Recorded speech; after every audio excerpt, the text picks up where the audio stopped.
bloodletting, and purgation.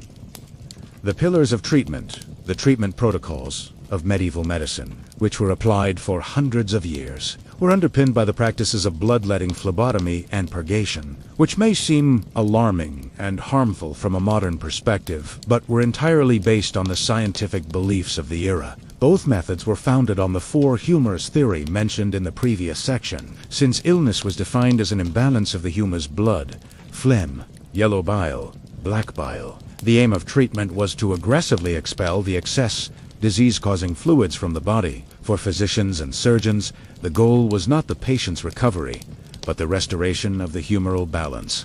Bloodletting, phlebotomy. Bloodletting was the primary treatment for conditions associated with the overheating or excessive quantity of blood, such as feverish illnesses, inflammations, and headaches. Blood was considered the most mobile and vital element of the humors.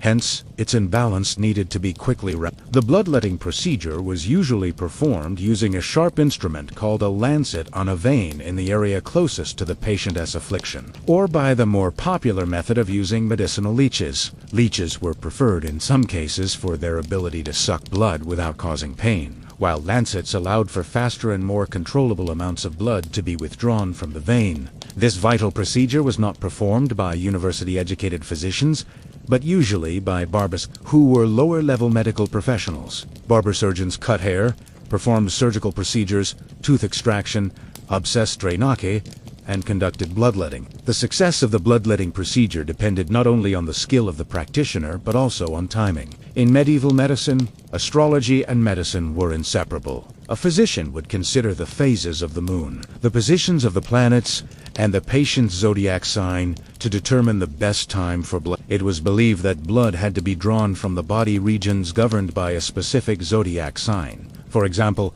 bloodletting would not be performed when the moon was in a sign associated with vital organs. This showed that the practice was more of a cosmic and mystical ritual than a scientific procedure. The amount of blood drawn was critical. Physicians usually did not remove enough blood in one session to cause the patient to lose consciousness. However, when the procedure was applied regularly and over a long period to a chronically ill patient, it often resulted in anemia, weakness, and fatigue symptoms that were interpreted not as side effects, but as part of the natural course of the illness, rather than signs of improper treatment. Purgation, the counterpart of blood, aimed to cleanse the body, especially to eliminate an excess of yellow and black bile in the gastrointestinal system. This treatment included the use of emetics to induce vomiting and cathartics or laxatives to cause diarrhea, with the belief that emptying the stomach and intestines would quickly restore the body's balance. The substances used for purgation were often strong and irritating compounds, derived from nature,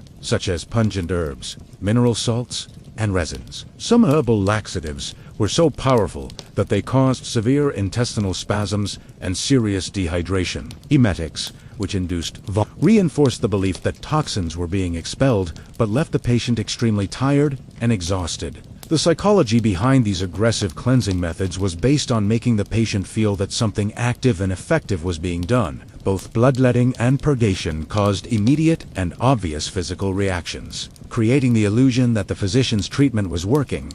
In reality, these procedures weakened the patient's immune system, increased the risk of dehydration, and reduced the chances of recovery, especially for patients already in a weakened state. Yet under the absolute dominance of humoral theory, these treatments were seen as unavoidable necessities, and a patient's death was attributed not to the failure of treatment, but to the advanced stage of the illness, or the overpowering influence of cosmic forces. Throughout the Middle Ages, monasteries were undoubtedly the most stable, organized, and systematic centers of medical knowledge and treatment. After the collapse of the Roman Empire plunged much of Europe into chaos in terms of knowledge and order, monasteries functioned as essential hubs where ancient Greek and Roman medical texts were copied and preserved, and where practical healing arts continued. The monastic hospital, or infirmary, and its attached physic garden were the most advanced pharmacy and care unit of the time. The monastery's need for self-sufficiency required monks not only to be spiritual leaders,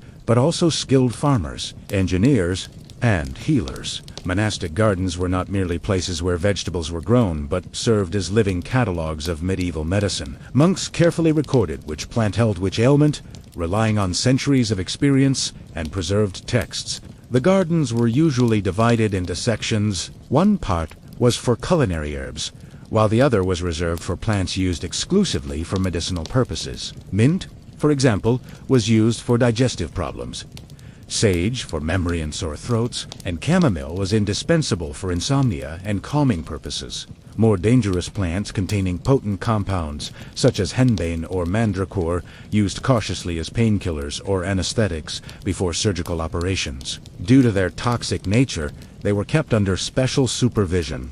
Personal hygiene, cleanliness, class, and humoral theory. Personal hygiene in the Middle Ages was far removed from the modern era's concept of daily showers and antiseptic cleaning. However, this does not mean that people were completely uninterested in cleanliness. On the contrary, hygiene was a complex ritual, strictly tied to class distinctions and health theories. Cleanliness at that time focused on balancing the body fluid's humors, according to the four humors theory, and eliminating bad odors which were believed to carry disease rather than getting rid of dirt and germs. The frequency of bathing was directly related to climatic conditions and a person's social status. For the peasant class, especially in winter, heating large amounts of water next to the fireplace, the home's only heat source, was an expensive and laborious task. Consequently, peasants rarely took full-bodied baths, usually reserving them for special occasions or religious holidays. Their daily cleaning consisted of wiping visible parts such as the face,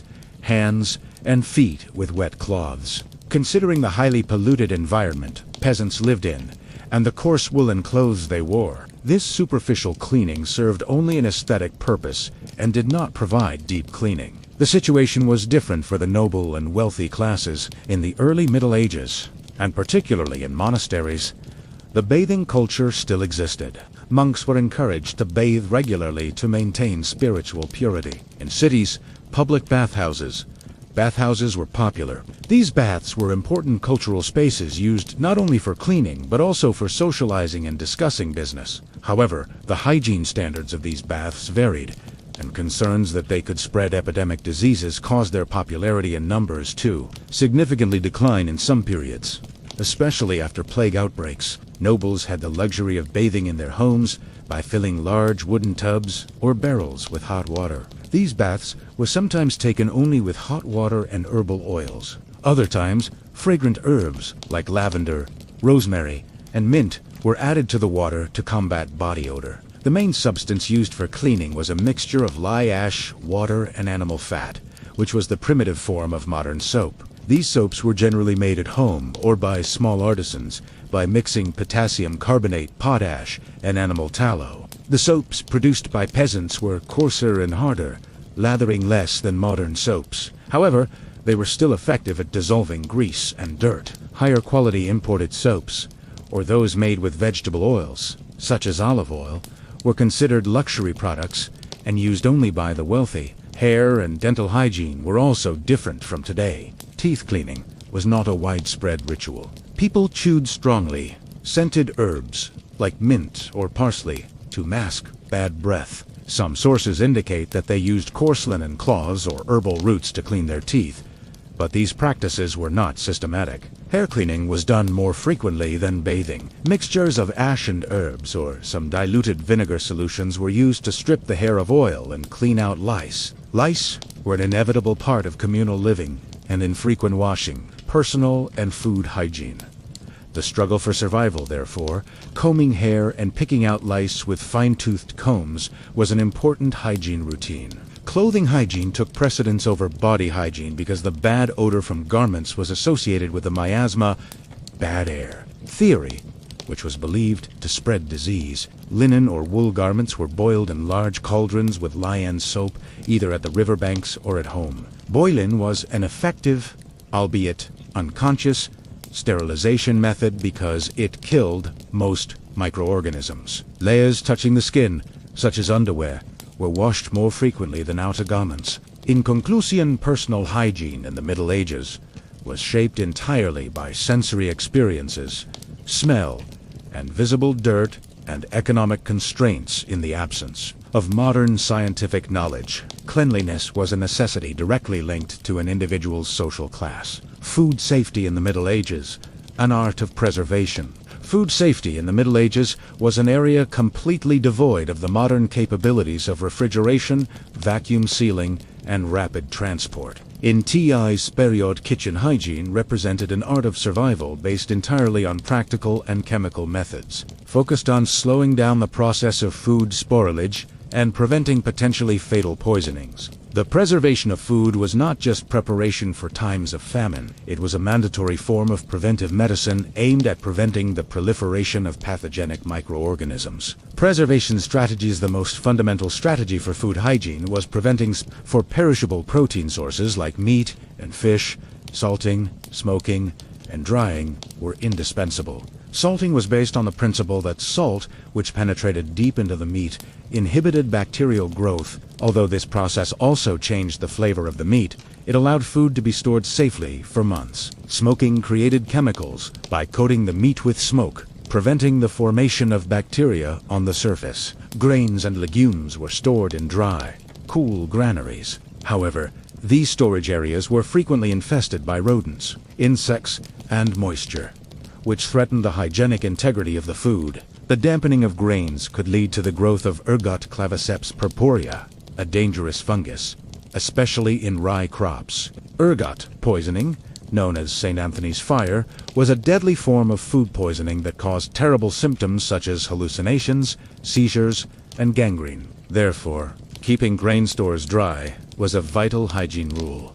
Cooking and preparation methods, the way food was prepared in kitchens, also served a hygienic purpose. The thick soups, stews, and casseroles potagers that formed the foundation of medieval cuisine required the food to be boiled at a high temperature for a long time, regardless of the ingredients. This prolonged boiling process, in addition to preserving nutritional value, was an effective sterilization method that unconsciously killed pathogens and bacteria in the food. For this reason, raw vegetables and fruits consumed fresh were viewed with suspicion due to the risk of contamination, while meals that had been boiled for a long time over fire were considered safer. Vinegar and wine, due to their acidity, indirectly provided hygiene by slowing the growth of certain microbes during food preparation. Utensil and storage hygiene. The cleanliness of kitchen utensils largely depended on the material used. Earthenware or bronze, cauldrons, and pots used for cooking were often sterilized by the fire itself, as the high temperature burned off most organic matter in the vessels. However, items made of wood, such as spoons, cutting boards, and bowls, posed a significant risk for harboring bacteria and accumulating dirt. In peasant households, these wooden items were simply cleaned by scraping and scrubbing with hot water, but detailed disinfection was not possible. In wealthy households, silver and tinned vessels were used. The practice of mixing tin with lead, however, increased the risk of lead poisoning among the wealthy, which was considered a hidden health issue of the period. In terms of liquid hygiene, keeping the barrels and containers used for storing food, wine, and beer clean was critical. Wine and beer barrels were disinfected with sulfur smoke to prevent bad tastes and spoilage. This chemical treatment increased the safety of the alcoholic beverages. The rooms where food was stored also had to be as cool, dark, and ventilated as possible. This was the most fundamental storage hygiene learned by peasants through experience. In conclusion, medieval kitchen hygiene was a difficult process developed in the absence of scientific knowledge, based entirely on observation, practical experience, and chemical preservation methods, continuously seeking to minimize the risk of food poisoning. Medieval medicine, humors, miasma, and divine wrath for the medieval person. Illness was not an attack by invisible microorganisms, as in modern science, but rather the result of a complex interplay of natural, spiritual, and cosmic forces. The foundation of the medical thinking of this era was the four humors theory, systematized by the ancient Greek physician, Galen. According to this theory, the human body consisted of four main fluids: blood, phlegm, yellow bile, and black bile, corresponding to the four basic elements of the universe. Health depended on the balance of these four humors. Any excess or deficiency of a humor would lead to illness. For instance, a high fever was associated with the overheating of blood, while depression and melancholy were linked to an excess of black bile in the body. This theory determined the logical framework for treatments applied, such as bloodletting, purging, giving laxatives, and similar practices, and was considered the cornerstone of medical education. The miasma theory and sanitation. In addition to the humoral theory, another widespread belief vital in the context of epidemics in urban hygiene was the miasma theory. According to this theory, diseases were transmitted through miasma, or bad, foul-smelling vapors emanating from decaying organic matter waste, sewers, dead bodies. For the medieval person, a bad smell was not just an unpleasant condition. It was a direct sign of a disease threat. This belief heavily influenced cleaning practices. To protect themselves from illness, people filled their homes with fragrant herbs, rosemary, lavender, and used perfumes and incense on the streets to ward off the plague. Although these practices did not target invisible microbes, they indirectly contributed to public health by encouraging the removal of the filth that was the source of the miasma. Cosmic and spiritual explanations. When medical and hygiene knowledge fell short in the face of great epidemics, people sought recourse in cosmic and spiritual explanations. Disasters causing mass destruction, such as the plague, were often interpreted as divine wrath sent by God upon sinful humanity, or as a cosmic effect resulting from the alignment of stars. Astrology played a central role in medical diagnosis and treatment decisions. Physicians would examine the patient's birth chart and the position of the planets to determine the nature of the illness and the most appropriate time for treatment. These spiritual and cosmic explanations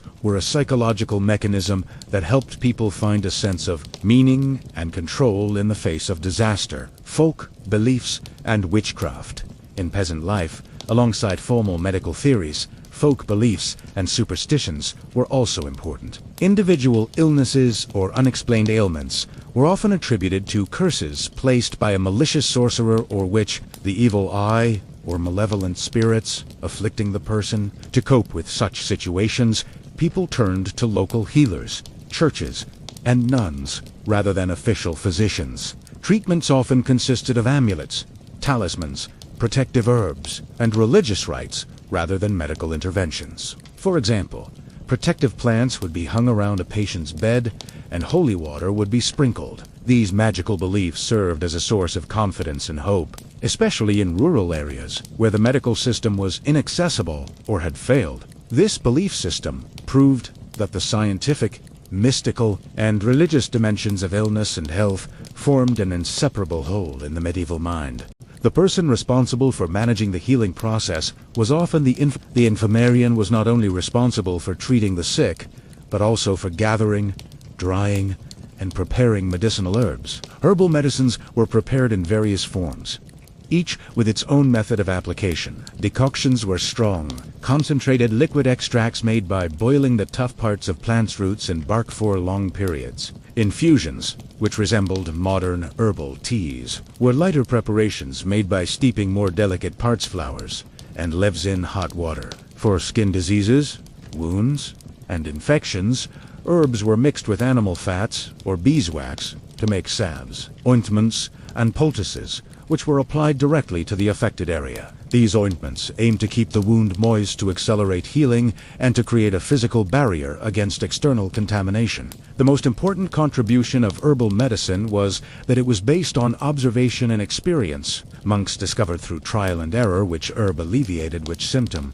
and this knowledge was passed down for generations through compared to the theoretically focused medical approach centered on balancing the humors. Herbal remedies were often gentler and sometimes more effective treatments. Monastic medicine addressed not only physical ailments, but also mental well-being. Rest, nature, and mild herbal teas were part of a holistic approach, intended to heal both the body and the spirit. Monasteries also extended a helping hand to peasants in rural areas. For large segments of the population who had no access to formal medical education, these institutions were the only organized providers of healthcare. The monk's apothecary was a quiet medical fortress that continued to spread the light of knowledge and compassion even in the darkest corners of the Middle Ages. The world of medieval medicine had a strict hierarchy of knowledge and practice. Physicians trained in universities, fluent in Latin, and focused on theoretical knowledge, typically did not touch the patient and avoided tasks considered dirty, such as surgery. In contrast, those who performed practical hands-on and bloody procedures were barber surgeons, who occupied a lower social status. Barber surgeons primarily cut hair and shaved beards, but also extracted teeth, drained abscesses, treated fractures, and performed life-saving or sometimes This division reflected a society that valued theory over practice and knowledge over craft. Warfare, tournaments, work accidents, and the constant hazards of village life ensured that the need for surgery never declined. The most common cases barber surgeons encountered were deep wounds, abscesses, tumors, and broken bones. Wound treatment was a critical area of medieval medicine. The practice of cleaning wounds was far from modern antiseptic methods. However, some surgeons instinctively chose to wash wounds with wine or vinegar, liquids that unintentionally possessed antiseptic qualities due to their alcoholic and acidic properties. Wound closure was typically done with simple stitches or with ointments that sealed the wound. These ointments often prevented air from entering, which increased the risk of deepening internal infection. The most terrifying aspect of surgical interventions was the near absence of anesthesia. Major operations, such as amputations, which required swift and decisive action, were performed while the patient was fully conscious, relying only on speed and brute force. Surgeons used crude anesthetics, such as alcohol, opium, or plants like mandrake, to reduce the patient's pain. But these substances were often ineffective, or, when used in excessive doses, could cause the patient's death. Surgeries were often performed in public places or in the barber's shop, making them a kind of public spectacle that increased both curiosity and courage among observers. Because these operations were performed with tools far from clean or sterile, infection was almost guaranteed. Infection sepsis was medieval surgery's greatest and least understood enemy. Since the existence of microbes was unknown, inflammation and the accumulation of pus were seen as a necessary stage of the healing process. Some surgeons even praised the discharge of pus, calling it pus laudabile, believing it was a sign that the body was expelling toxins. This belief led not to fighting infection, but to encouraging it, greatly increasing the risk of the patient dying from blood poisoning. Whether a wound became infected depended more on the patient's immune system and luck than on the surgeon's skill. Amputations were usually performed as a last resort in severe cases such as gangrene, where infection had advanced. The surgeon would quickly remove the limb to stop the infection from spreading further. Cauterization with a heated iron was a common method to stop bleeding after the cut. The burning sealed the wound and killed remaining bacteria, but the pain the patient endured was indescribable. Broken bones were also treated by barber surgeons. Fractured limbs were simply supported with wooden splints and left to heal naturally. However, improperly healed bones often left the patient permanently disabled. Despite these harsh conditions and limited knowledge, medieval surgery achieved some progress through practical experience and observation. Particularly in battlefield conditions, surgeons were able to classify different types of wounds and develop certain basic surgical techniques. Yet the profession was always carried out under high risk, keeping the practitioner constantly on the thin line between death and survival. When medieval medicine became formalized and institutionalized under the framework of universities, the medical profession quickly transformed into a male-dominated, Latin-speaking, theory-based field. However, the urgent health needs of daily life, especially in rural areas and poor urban neighborhoods, were largely met by women healers. Midwives and housewives who operated outside formal education and passed their knowledge orally from one generation to the next. These women formed the invisible backbone of folk medicine and represented the primary authority in household hygiene and the treatment of minor illnesses. The most critical and defining field of women healers was unquestionably childbirth and gynecology. Midwives were the only professionals present throughout a woman's pregnancy, labor, and postpartum recovery. Since childbirth was regarded as a natural and divine process, the involvement of male physicians was often considered inappropriate or even forbidden. Midwives possessed deep practical knowledge in recognizing complications during childbirth, adjusting birthing positions, and using certain herbal mixtures often with muscle-relaxing or pain-relieving properties to ease labor pains. The care of newborns, cutting the umbilical cord, and maintaining infant hygiene were also entirely the responsibility of midwives. Outside the home, folk healers were the sole accessible health providers for the vast population of peasants who could not afford the high fees of official physicians. These women typically had encyclopedic knowledge of the local flora, plant life, and animal products. They knew exactly where and when to gather herbs, how to dry and store them, and how to turn them into ointments, poultices, teas, or elixirs. Hygiene in the Middle Ages. Why was bathing forbidden? Esteemed history enthusiasts, welcome to the History for Sleep channel. In the modern world, as we wash our hands, apply a Band-Aid, or drink water from a clean glass, we take the existence of hygiene as a natural right. But what was it like during a time when even these simple actions were a luxury, or even part of a struggle for survival? Tonight, we will take a deep dive into one of history's perhaps least filthiest but most instructive periods. The world of dirt, disease, and primitive treatments of the Middle Ages. The time when human waste flowed in the streets, when physicians filled their masks with fragrant herbs to ward off bad air, and the only solution for a toothache was a rough, forceful extraction. How did a healthcare system function, one devoid of the light of modern science, sustained only by observation, superstition, and hope? Why did bloodletting remain the most popular treatment for centuries? What was the gulf between the bathing rituals of peasants and the wealthy? And, most importantly, how did epidemics like the Black Death change the way people of that era viewed cleanliness as a moral responsibility? Laying the groundwork for modern public health concepts like quarantine. In these areas, we won't just talk about how dirty medieval people were. We will show the incredible effort they put into surviving those harsh conditions, informed by their beliefs, such as the theory of miasma, the four humors belief, and the silent wisdom of women healers. Remember, every soap, every antiseptic, and every vaccine we use today is a legacy born from the painful experiences of the Middle Ages. If you are ready, let's jump into our time machine to unravel that dark alliance between filth and healing. Our journey will both surprise you and make you appreciate the value of your comfort today. Before we embark on this striking and informative journey, please give us a sign that you want to see the continuation of this topic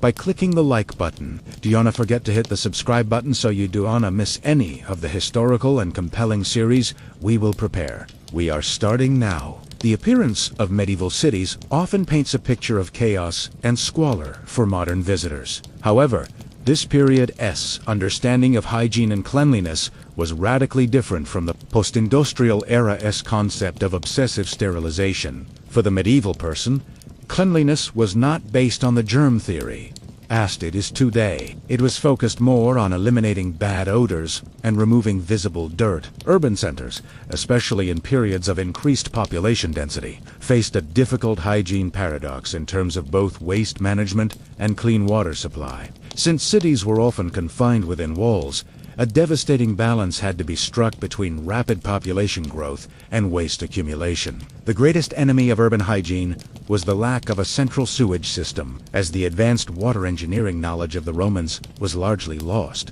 The management of wastewater and human excrement was left entirely to primitive methods. Liquid waste from homes was usually removed via open channels or simply by being dumped into the street from a window. These practices, especially in large cities, caused the streets to be constantly covered with a mixture of mud, animal manure, and human waste. This stench and pollution, a fixture of the urban landscape, became part of the medieval person's sensory perception. Although tradesmen and guilds tried to keep the fronts of their shops clean, these individual efforts were far from solving the systemic pollution. The supply of clean water was a vital problem. Cities sourced water through rivers, wells, or rarely used aqueducts. However, since these water sources were also the recipients of urban waste, they were frequently contaminated.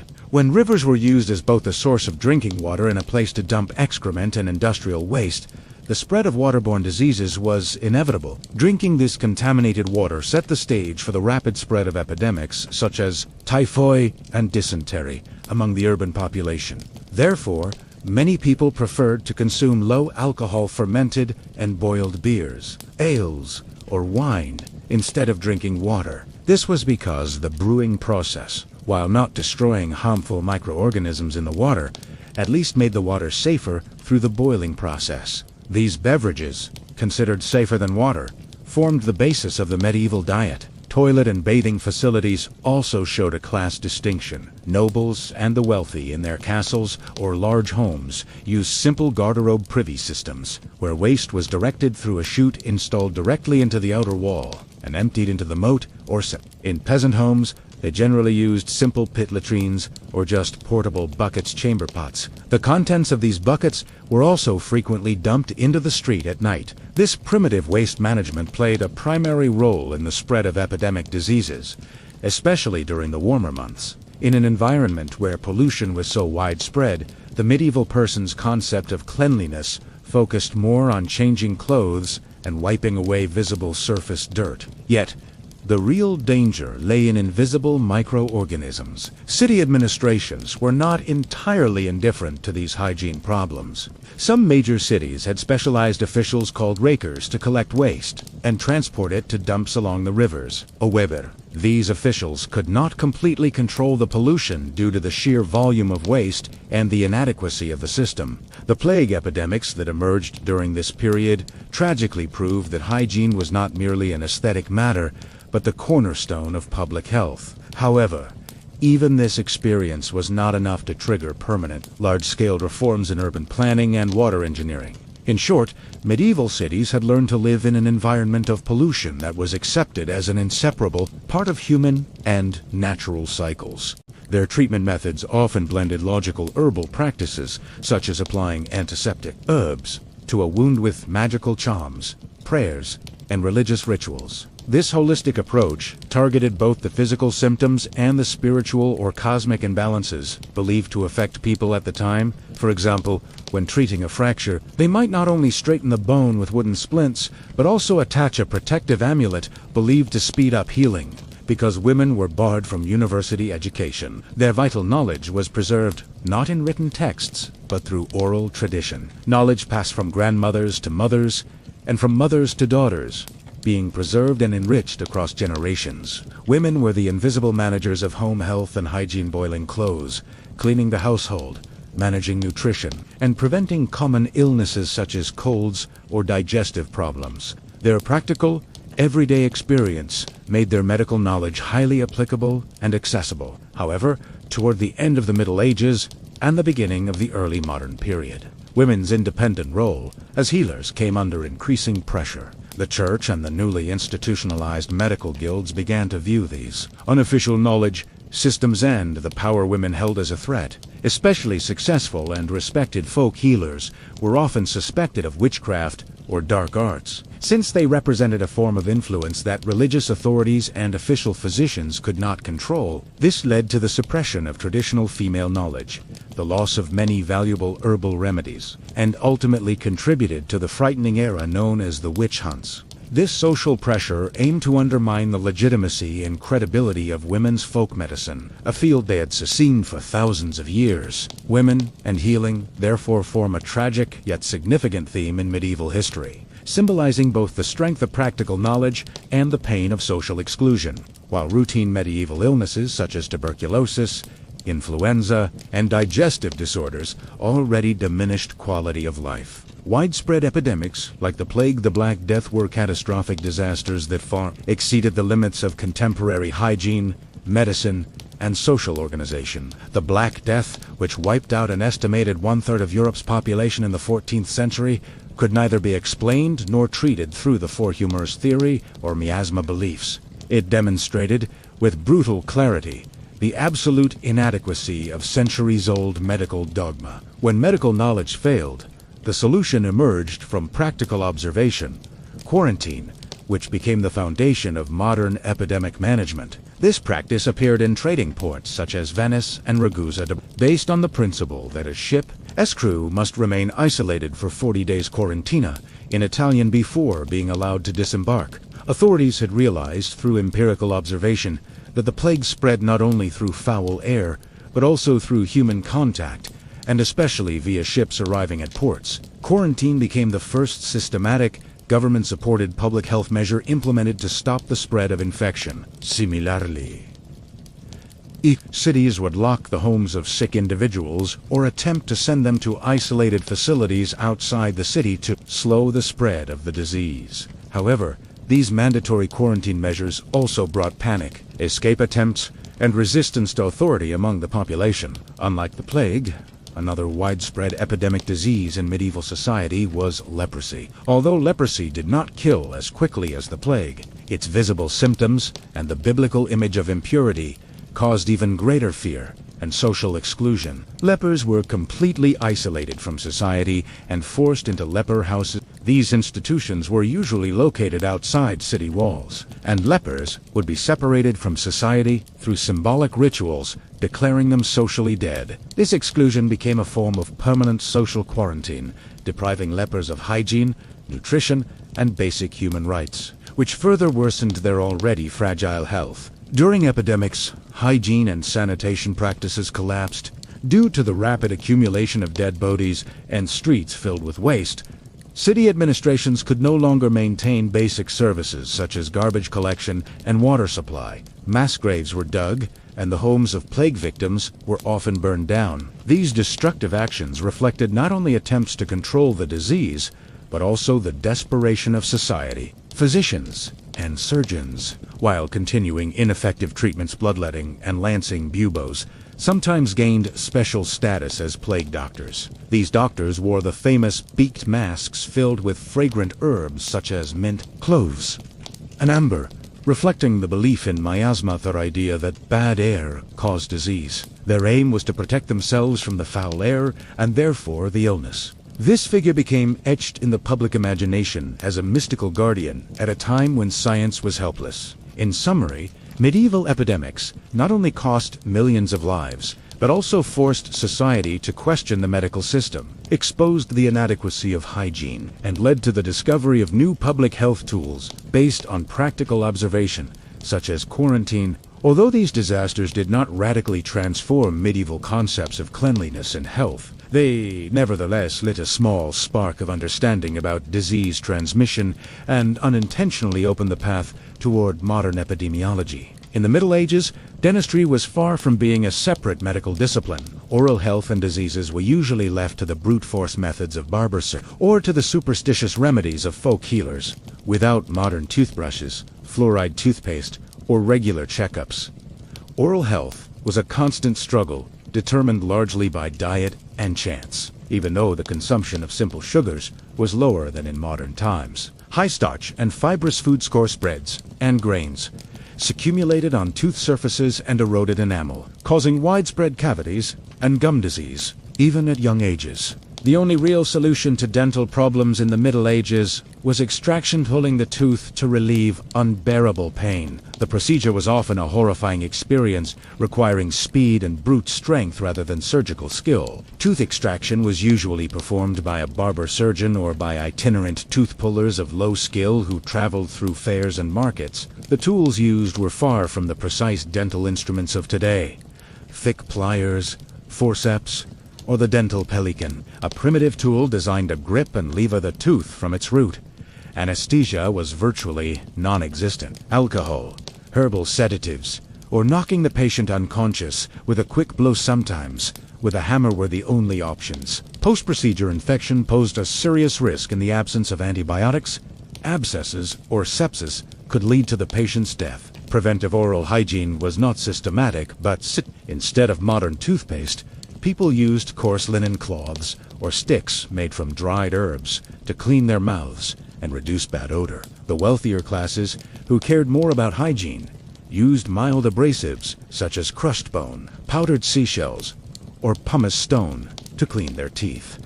The medieval concept of the hospital was entirely different from today's sterilized, technology-intensive medical centers. Hospitals were primarily institutions of hospitality and Christian charity, founded to care for the poor, the elderly, the orphaned, and travelers. They were less places where acute medical problems were resolved, and more sanctuaries where people approached to the end of their lives or rested briefly during a journey. Thus, the hospital's main focus was less on healing the body and more on saving the soul. Spiritual hygiene was considered superior to physical hygiene. The vast majority of these institutions were founded and run by religious orders, monasteries, or bishops. The church not only provided funding, but also shaped the hospital's guiding philosophy. At the center of the hospital building stood a chapel visible directly from the patients' beds. This architectural choice ensured that patients could continue praying and participating in services even while suffering. Religious rituals, confession, and last rites were fundamental forms of care meant to ensure a peaceful death. Nurses and caregivers, usually nuns or monks, were more providers of compassionate service than medical professionals. Hygiene and cleanliness standards varied greatly according to the wealth and reputation of the hospital. Large, well-funded urban hospitals such as the Hôtel Dieu in Paris operated at far higher standards than the small rural care houses scattered across the countryside. In well-managed hospitals, certain practices indicated an awareness of hygiene. For example, sheets and bed linens were washed and changed regularly, an advanced standard compared to domestic routines of the period. Although this laundering was typically done with hot water and lye-based soap, it still fell far short of modern sterilization methods. Floors beneath the beds were covered with rosemary, lavender, and straw to counteract foul odors and to disperse the harmful miasma believed to spread disease. Yet even the best hospitals were far from hygienic by modern standards and faced serious challenges. The biggest and nearly unavoidable problem was overcrowding. Demand far exceeded capacity, and it was common practice, sometimes even among patients of different genders and with different illness, place multiple people in the same bed. This inevitably accelerated the spread of disease and transformed hospitals into hubs of infection. Urban problems such as food storage, waste disposal, and access to clean water manifested themselves inside hospital walls as well. During epidemics, hospitals overflowed, and the pace at which diseases spread quickly became uncontrollable. Hospitals were also distinct from other care institutions that catered to different segments of society. Leprosaria, where lepers were permanently isolated. Lazaretos and almshouses for the elderly and infirm served purposes outside the hospital's mission of hospitality and short-term care. However, all these institutions shared a common principle. Compassion and spiritual salvation took precedence over medical effectiveness. The medieval hospital was a paradoxical space offering the poor a compassionate refuge, while simultaneously accelerating the spread of contagious diseases due to poor hygiene. These institutions embodied the medieval health philosophy, the belief that peace at the end of life mattered more than life itself. In medieval life, domestic animals were not merely possessions. They were essential pillars of agricultural production, transportation, warfare, and ultimately human survival. The illness or death of a horse or ox could mean immediate economic catastrophe and the threat of famine for a peasant family. Thus, animal health and hygiene functioned as a vital and indirect extension of human health. Animal shelters, especially in rural areas, posed significant hygiene risks for humans. Many peasants lived directly above or beside the barn to benefit from the animal's body heat. This close living arrangement made the management of animal waste a top hygienic concern. Cleaning the barn was crucial not only for the animal's comfort, but also to prevent the spread of infectious diseases. Manure had to be removed regularly from the barn, yet it was rarely discarded entirely. Instead, it was stored as valuable fertilizer for fields. These manure heaps provided an ideal breeding environment for flies and other pests, especially in warm weather. Such insects acted as vectors carrying diseases between animals and from animals to humans. Ammonia vapors and uncontrolled moisture caused respiratory infections in animals and created foul-smelling environments that reinforced the medieval belief in miasma. In the context of animal health and hygiene, the greatest and least understood danger came from zoonosis disease, transmitted from animals to humans. Although medieval people lacked knowledge of germ theory, they observed that certain animal illnesses affected humans as well. Anthrax, a deadly disease capable of killing both humans and animals and persisting in soil, was widely feared. Bovine tuberculosis spread easily to humans through the consumption of contaminated milk or close contact with infected animals. Rabies, transmitted through dogs and wild animals, evoked a mystical, terrifying dread and was invariably fatal. The existence of these diseases revealed that the hygienic risks of rural life stemmed not only from environmental filth, but also from biological interactions. The treatment of animals formed a separate field from human medicine and was usually carried out by farriers, blacksmiths, or specialized animal healers known as horse doctors. Horses received exceptional care due to their military and economic importance. Farriers not only shoed horses, but also treated wounds, attempted to set broken bones, and tried to diagnose internal illnesses in horses. Although veterinary diagnoses were influenced by humoral theory, they relied far more on practical observation. Diagnosis was typically based on visible physical signs, such as the animal's appetite, the color and smell of its manure, and the condition of its skin. Veterinary treatments mirrored those used in human medicine: bloodletting to reduce excess blood or balance temperament, purgation with strong laxatives to cleanse the bowels, and herbal remedies. Vinegar was applied to clean wounds, while garlic, ginger, and other pungent herbs were administered for internal ailments. These treatments had a hygienic dimension as well. The use of vinegar, though unintentional, helped prevent infection. However, some veterinary practices were rooted entirely in superstition. Amulets, prayers, and holy water were commonly used to protect an animal from illness or aid its recovery. In the Middle Ages, animal health and hygiene were not scientific disciplines, but rather a precarious blend of economic necessity, practical experience, and widespread folk beliefs. And these practices ensured that the zoonotic shadow cast over human health never truly disappeared. This extensive journey through medieval hygiene, cleanliness, and medical practices reveals that people of the era lived in a state of profound contradiction regarding health. On one hand, they made persistent, practical efforts to prevent disease and eliminate foul odors. On the other, these efforts were often guided by theories entirely disconnected from biological reality. Under the absolute dominion of the four humors and miasma theory, treatments and hygiene practices represented a complicated mixture of survival instincts and primitive, observation-based medicine in the absence of modern scientific knowledge. In the early episodes of this series, we saw how cities struggled with waste management and how water sources were under constant threat of contamination. Chapter 1. The collapse of centralized sewage systems turned streets and living quarters into inevitable breeding grounds for disease. Personal hygiene rituals, however, showed that cleanliness had not been entirely forgotten. Rather, it was shaped by economic limitations and religious beliefs. The rarity of full-body baths demonstrated that cleanliness focused more on changing clothes and wiping visible surfaces. Sensory battle against disease believed to spread through smell.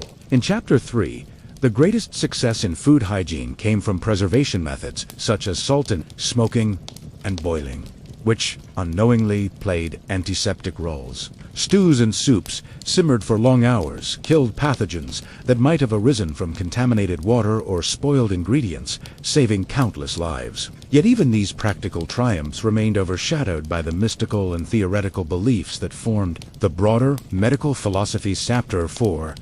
Aggressive treatments, such as and purging, driven by an obsession with balancing temperament, often weakened a patient's immunity. Meanwhile, herbal medicine practiced in monasteries. Chapter 6 offered gentler alternatives, grounded in practical observation. In surgery, the practical courage of barber surgeons was admirable, but the absence of anesthesia and sterilization turned every operation into a deadly gamble. Wound inflammation was praised as laudable pus, and the true causes of infection remained unknown. Outside this formal system, Women Healers Chapter 8 carried invaluable knowledge, particularly in childbirth and domestic remedies. Yet this wisdom was often suppressed under accusations of witchcraft and social pressure, the devastating plagues that shook society. Chapter 9 proved the complete inadequacy of contemporary medicine and triggered the emergence of public health measures such as quarantine, developed purely through observation. The most important legacy medieval hygiene and medical traditions left to modern science was the quiet demonstration of the power of observation and experience. Though the miasma theory falsely attributed disease to bad smells, it encouraged people to remove waste and clean their surroundings. The theory was wrong, but the resulting actions were right. Likewise, Venice's Quarantine practices arose not from germ theory, but from the careful observation that disease spread through contact. Ultimately, the history of medieval hygiene and medicine is the story of how a civilization confronted a vast void of knowledge. Their struggles offer not only historical insight, but also fundamental lessons for modern public health and medical ethics. Compassion in Hospitals Chapter 13 preserved by Apothecaries Chapter 11 and the social responsibility reflected in Animal Health Chapter 14 and Prison. Hygiene Chapter 12 show how deeply interconnected these issues were. The Middle Ages were born of filth, but pushed, through necessity, toward the first practical steps of science. And now, dear viewers, we have reached the end of this challenging and illuminating 15-part journey. We have wandered through the grimy streets, smoky barns, and humor-driven operating rooms of the medieval world. So what have we learned? We learned that hygiene was not a luxury, but a mechanism of survival. We learned that compassion was the oldest medicine, beginning where scientific knowledge failed. And most importantly, we learned that even in the darkest ages, even in the midst of the greatest plagues to human mind, still sought to build science through observation. A physician's scalpel and a monk's patch of mint were the earliest tentative steps of modern medicine. Now lean back and reflect.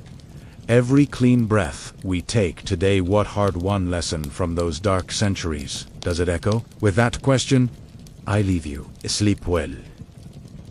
Well, although these substances had the potential to damage tooth enamel, they at least helped clean surface plaque. The most important concern in oral hygiene was halitosis, bad breath. Bad breath was not perceived merely as a social problem. Within the framework of miasma theory, it was also seen as a sign of an imbalanced bodily temperament and inner impurity. To eliminate foul odor, people chewed strong aromatic herbs and gums, such as mint, parsley, fennel seeds, or mastic resin. Medieval recipes recommended gargling with vinegar and rosewater to sweeten and cleanse the breath. Although these practices did not prevent tooth decay, they at least helped maintain socially acceptable interactions. Beliefs about the cause of toothache were also interesting. Cavities were not understood as a microbial process, but were thought to be caused by a creature called the dental worm, which was believed to bore into the tooth. This belief shaped treatment methods. Some healers attempted to suffocate the worm through fumigation. Hot smoke was blown into the patient's mouth in the hope that it would kill the worm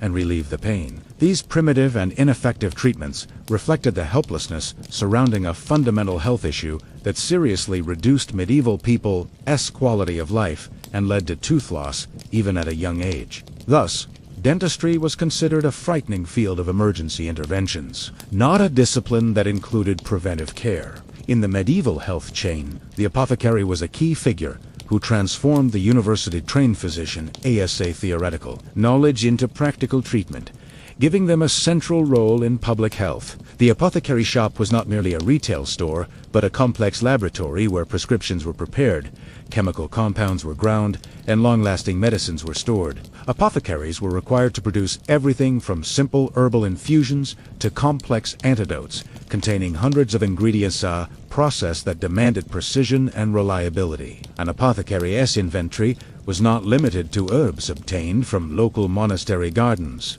It also included exotic and expensive spices, minerals, and animal products imported from Venice, Alexandria, and along the Silk Road. Spices like ginger, cinnamon, cloves, and black pepper were not just flavorings. They were believed to have medicinal properties and, most importantly, preservative and antibacterial qualities that slowed the spoilage of medicines. Apothecaries also used toxic minerals such as mercury, arsenic, and lead in carefully controlled doses to treat certain chronic and persistent illnesses. These substances turned treatment into a potentially deadly gamble.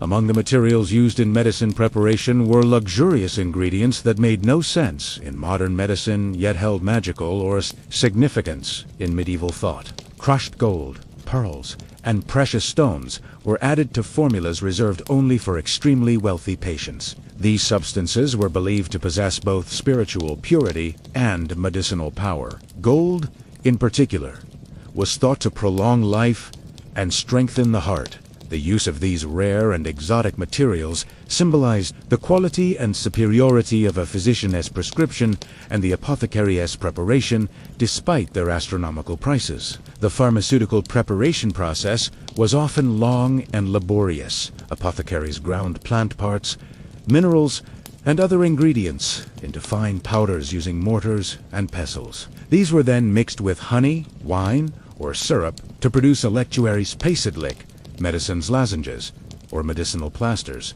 Distillation, a complex chemical procedure, was used to obtain alcohol and herbal extracts. These alcoholic solutions stabilized botanical ingredients and extended their shelf life. The cleanliness of the apothecary's workbench and tools was crucial for the final product's quality. A contaminated mortars or a mislabeled jar could lead to dosage errors and poisoning. One of the biggest hygiene and ethical issues in the profession was adulteration fraud. Due to the high cost and scarcity of exotic ingredients, some dishonest apothecaries mixed expensive spices or rare herbs with cheaper, ineffective, and sometimes toxic substitutes. For example, cheaper dyes might be used instead of real saffron. Such fraud not only made the medicine ineffective, but also created a public health risk. Because the true chemical contents of the drug became uncertain, city authorities and guilds attempted to inspect apothecaries to fight such practices, but their efforts were often insufficient. In conclusion, medieval pharmacy was a risky field where practical chemistry, commercial cunning, purity, and danger intersected, and where the patient's trust was the most valuable currency. Medieval thought rarely viewed illness as a purely biological malfunction. More often, disease was seen as a tangible manifestation of personal sin, moral decay, or divine judgment. This belief made the treatment of illnesses associated with immorality or criminal behavior far more complex and ruthless than that of ordinary fevers. In this context, disease meant not only physical suffering but also social stigma, and hygiene as well as treatment practices were inseparable from this moral burden. One of the clearest examples of this moral stigmatization was the great syphilis outbreak that swept across Europe in the late 15th century. As the disease spread terror through its severe lesions and eventual neurological collapse, it was quickly labeled as a punishment for sexual immorality. The search for treatment became a gruesome process of trial and error. The most common and most dangerous treatment for syphilis was mercury. It was believed that mercury would purge the body of the evil causing the disease. This purgation was encouraged as a cleansing process. Patients ingested mercury, applied mercury-containing ointments to their bodies, or were exposed to mercury vapor. Although mercury temporarily relieved some symptoms, it eventually caused severe mercury poisoning, leading to tooth loss, neurological damage, and death. The moral association of the disease led to less compassionate treatment, as patients were often seen as responsible for their own suffering. Mental illnesses, meanwhile, were frequently viewed not as medical conditions, but as demonological problems. Demonic possession, or the loss of one's soul, served as the primary explanation for conditions such as psychosis, severe depression, or bipolar disorder. Even within humoral theory, mental illness was associated with an excess of black bile. But the dominant belief in demonic influence radically altered treatment approaches. Instead of physicians, clergy members, priests, and bishops took charge. Treatments included exorcisms, intense prayers, fasting, and obligatory pilgrimages to holy sites. Physical restraints used on the mentally ill were often seen not as therapeutic measures, but as methods of punishing the evil spirit believed to be threatening the community. This further worsened the living conditions of the mentally ill, who were deprived of basic hygiene and care. The most tragic intersection of crime and hygiene occurred in medieval prisons. These were not reform institutions, but filthy, overcrowded places where people awaiting trial or unable to pay their debts were crammed together. Prison hygiene was virtually non-existent. Human waste usually accumulated on cell floors.